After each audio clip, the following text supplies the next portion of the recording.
Yo, what's good, YouTube? It's your boy B-Lee back again with another video. Now, I know what y'all thinking. How are you back home? Let me explain that. So I'm on the East Coast. You know, I live in Virginia. My college, Old Dominion University, is in Norfolk, Virginia, and we have a hurricane on the way. So they had to evacuate our school. So I'm back home for the time being until Sunday, matter of fact. So my plan is to have my countdown pre-recorded, you know, for when I get back to school, since I have amazing lighting in my room, unlike my room at school. So yeah. Now, with the countdown, my last video, you know, I reviewed Halloween, and now tonight, Halloween 2. And, you know, of course, I do have all of the Halloween movies on Blu-ray. Now, this movie was a great sequel. Oh, rewind. This was actually my first scary movie when I was like 4 or 5 years old. And it scared the living you-know-what out of me. Yes, this was my first scary movie. And now that I'm older, I think this movie is quite entertaining. But yes, this movie is a great sequel. It still lives up to the original. It picks up exactly where part 1 left off at. Literally, as soon as the movie opens, my favorite part. I shot him 6 times! I shot him in the heart! Donald Pleasence, rest in peace. You will forever be Dr. Loomis.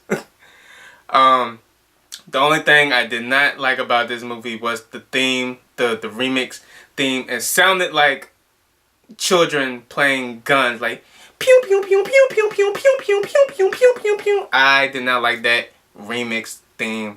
I like the original and will always like the original. Okay. But the movie itself was great. Michael was murking everybody in like the beginning of the movie. The only thing I didn't get was when he killed that girl in the beginning of the movie, when he like hopped up and like killed her. I was like, Michael, that was like so unnecessary. Like, why would you do that? She did nothing to you. But hey, Michael's crazy. And then, you know, of course, this movie takes place in Haddonfield Hospital, where he's trying to get Laurie Strode once again. And yeah, a lot of deaths in the hospital. It made me mad because there was like one death in particular that was off screen, and like I was like, okay, how did that even happen? Like the lady that was like, I guess she was like in the locker room, she had like IV stuck in her blood, was like all over the floor. I was like, half of me was like, I wish I would have seen that. I really did. But hey, that was like the only thing that like kind of made me mad. But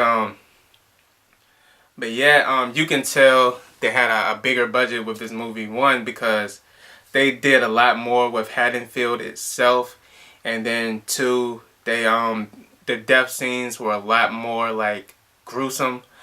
And speaking of death scenes, Michael killed everybody in this movie with either a needle or a scalpel.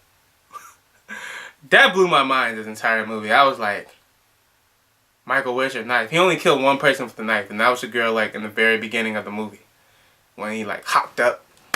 But yeah, I was like, Michael is literally killing everybody with needles and scalpels. Hey, it's taking place in a hospital, so hey.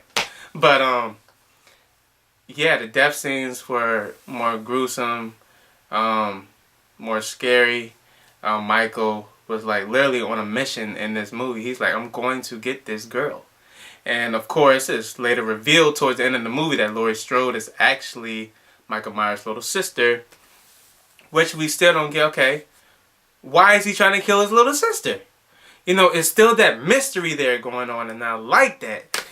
And yeah, and another one of my favorite parts is when Laurie shot him in the eyes, and he's like, whoo, whoo, whoo.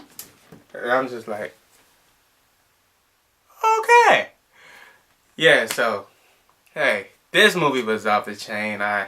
You know, Donald Pleasence's performance as Dr. Loomis. Of course, I love Jamie Lee Curtis' performance as Laurie Strode. Of course, she's still the Scream Queen. Even though there's this one particular scene that got on my nerves when Dr. Loomis and that nurse that was like with him, she was like outside crawling. She was like, help, help, while they was outside. But then, literally, as soon as they go in the building, she's like, help me! I'm like, oh, so you couldn't do that 5 seconds earlier? Come on, Laurie. 5 points away from Gryffindor. Yes, that was a Harry Potter reference. But yeah, overall, this was a good movie, man. It was a good sequel. Like, nowadays, sequels are blah. But this sequel was more creative. They did more with what they had. And it was just great. And I loved it. Even though I was terrified when I was little, now that I'm older, it's like, yo, this was a dope movie. So, but yes, that's what I thought about the movie, man. The movie was good, in my opinion. I really enjoyed it. I watched the Halloween movies over and over and over again. I know like every line. So, yeah. So, if you did like my review, you know, please drop a thumbs up. You know, subscribe, share, comment, whatever you guys feel. And, you know, stay tuned for the rest of the countdown. Like I said, I'm going to try to pre-record all my videos while I'm home. You know, so I can give you guys quality video. So I'm going to try to pre-record all my Halloween reviews while I'm home. And then just drop them while I'm at school when I go back. So yeah, stay tuned for the next film I'm about to review, Halloween 3, the Season of the Witch. So yeah, it's your boy B. Lee, signing off.